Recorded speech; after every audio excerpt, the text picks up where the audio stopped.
This is the 2015 Diamondback Lindau. It's an around town kind of a bike with a lot of great extra features, including the fenders and the rear rack for carrying stuff. And I love that it's got like a seat post suspension element there. But for the most part, this bike is about efficiency. You can see that the tires are fairly narrow, pretty efficient that way. They've got a little bit of a hybrid tread on them. And it's like 28 by 1.6 inches. That's kind of the 700 by 40C size, which is standard for kind of road bikes and hybrids, I guess. It's got the Schwabe tires here, a little bit higher quality. You've got the reflective sidewall for safety, which is awesome. And then, as I mentioned, of course, there's these matching aluminum fenders, which are really great. They're going to kind of keep the bike dry. And then these oversized platform pedals, which are just kind of plastic and rubber, maybe not quite as grippy if your feet do get wet, but the fenders help with that. And frankly, for just cruising around, that's decent. I do like the kickstand a lot. It really stays out of the way there in the back. It's really extra large and blends in nicely. It's got a good feel overall, this bike. You can see that the cables are internally routed right here through the little seat tube extender going on, and actually the front and rear wheels are quick release, and that's possible with this hub motor because they've got a quick disconnect point here for the cabling, which is very cool. You've got mechanical disc brakes by Promax, 160 millimeter rotors front and rear, and that's going to be useful for stopping anytime, but especially if it does get a little bit wet or dusty, because it keeps the brake element higher versus a rim brake, which would be potentially scratching the rim. And just kind of neat to see, all around clean, tight design. And this does come in two different formats. What we're looking at here is the high step version. There is a low step version as well. It's going to be a little bit easier to mount and maybe a little bit closer on the frame. You go like this versus swinging your foot around. And I have clocked my knee on racks like this before. So there's nothing wrong with that low step design. The frame sizes are 17-inch and 19-inch. So that's kind of cool. Really like these ergonomic grips that they've got here. Diamondback logo on them. And they've even done this with a half grip twist throttle, which is kind of cool because they've had to make that sort of custom. The brake levers here are fairly easy to use. Again, they are mechanical, so it takes a little bit more effort than something that's hydraulic, but they're going to be easier and cheaper to service.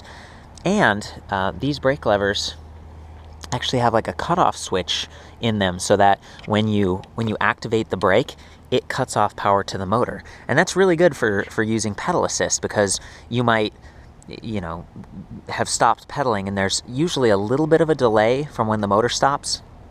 But as soon as you hit those brake levers, everything just shuts off. And so that's an excellent design, good kind of a safety feature. What we're looking at here is an 8-speed trigger shifter design with Shimano Altus derailleur in the back. You can kind of see those chain rings right there. 8 speeds is decent for getting around town and just a hybrid setup like this. You may compare this to another bike and be like, oh, it has 27 speeds, but really, with the pedal assist and throttle mode, getting up to speed isn't very hard. And, it's kind of okay to have fewer gears in my experience.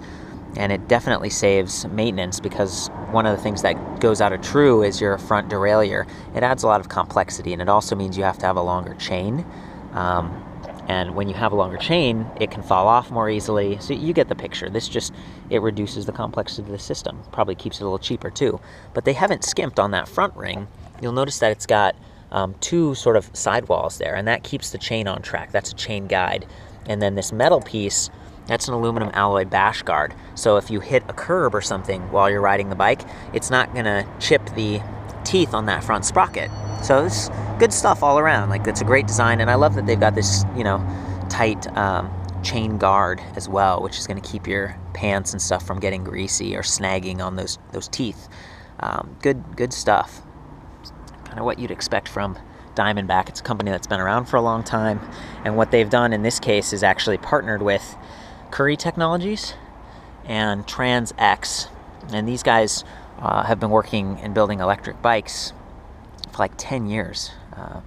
and they've really done a good job handling support. Now they're part of this bigger company, the EXC group, so you're getting kind of a proven drive system with a proven bicycle platform, which is awesome.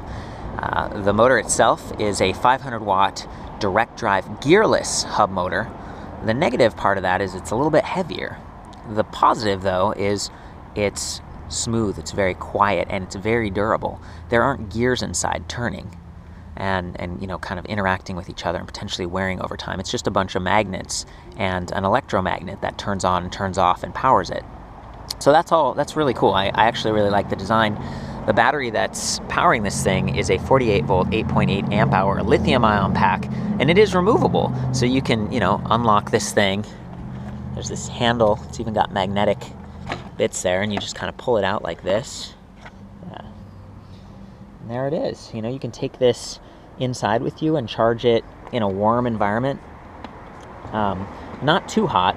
The things that damage batteries are extreme heat, extreme cold, and you can protect the battery from that by removing it like we just did there.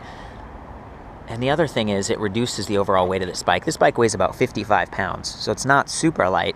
When you take off that battery pack, that's like 10 pounds right there. It's gonna make it easier to mount this on a car rack or carry it upstairs or whatnot. So I like that they included that feature. That's great.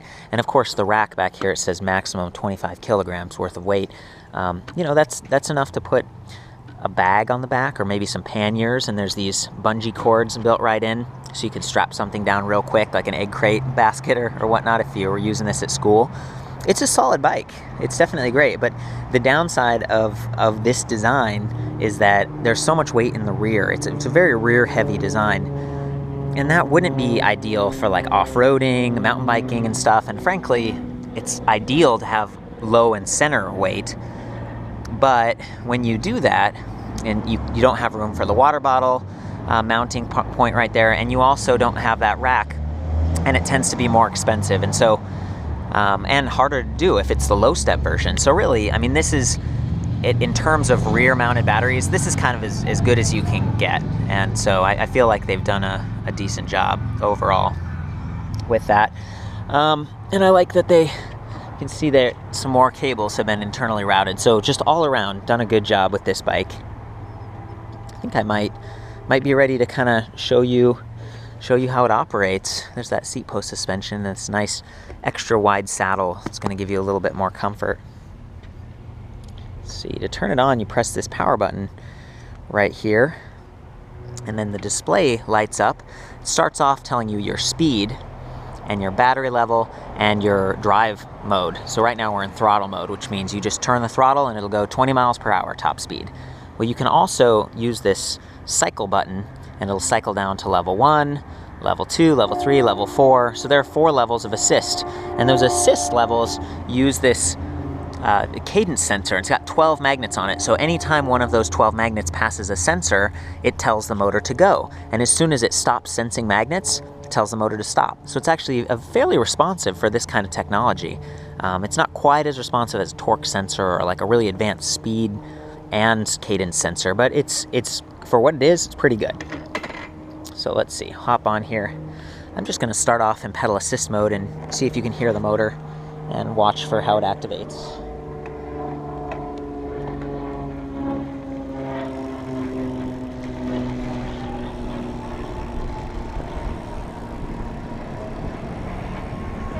Very cool. So, you know, we're almost up to 20 miles per hour. You really didn't have to work that hard. One of the neat things about a cadence sensor is that it just senses movement. And so you don't necessarily have to be pushing hard to get the motor to help you. If you just kind of pedal along leisurely, it'll kick in and there you go. And for someone who has maybe like kind of hurt knees or something like that and you don't want to overexert yourself, it's a nice setup. So I actually kind of like that cadence sensors for around town riding. I might do the throttle real quick here. So I'm cycling to throttle mode.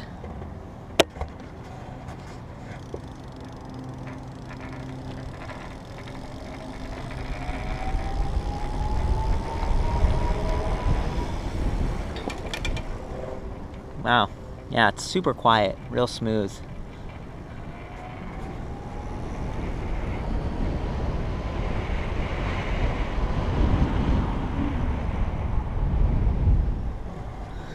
a nice upright riding position on this thing with kind of the gull wing handlebars going on, and it kind of lets you, you know, keep your head up, relaxed seating position. It's good for around town, and that seat post shock definitely helps, kind of smooths out the ride. I should say that this display also has a cruise control, so you can, you know, get up to a level that you like with the throttle, press cruise, and it'll lock it in. It also has this eye, which lets you cycle through different information displays. So I can go from speed to odometer, which is like total distance that you've ridden, distance, which is like the trip distance, so how far have you ridden this time, and then range, which is so cool. In range, you can basically approximate how far the bike will go in these different levels of assist. So in assist level 1, which is the lowest, it thinks we can get 13 miles, and by the way, the battery isn't fully charged. In assist level 2, it goes down to 12 miles. Assist level 3, 9 miles. Assist level 4, 6 miles.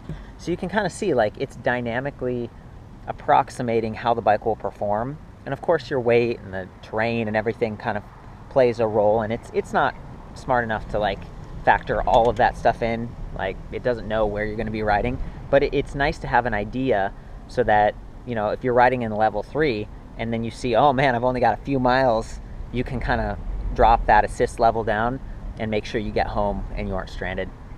I mentioned earlier that this bike's a little bit rear heavy, so I was going to kind of show you, you know, the frame, if you're turning hard and making like erratic movements, the back of the frame does a little bit of a bendy crack the whip thing, but it's, you know, that's kind of the case for any rear heavy high mounted battery like this. So I'll kind of show you. Let's see. There we go.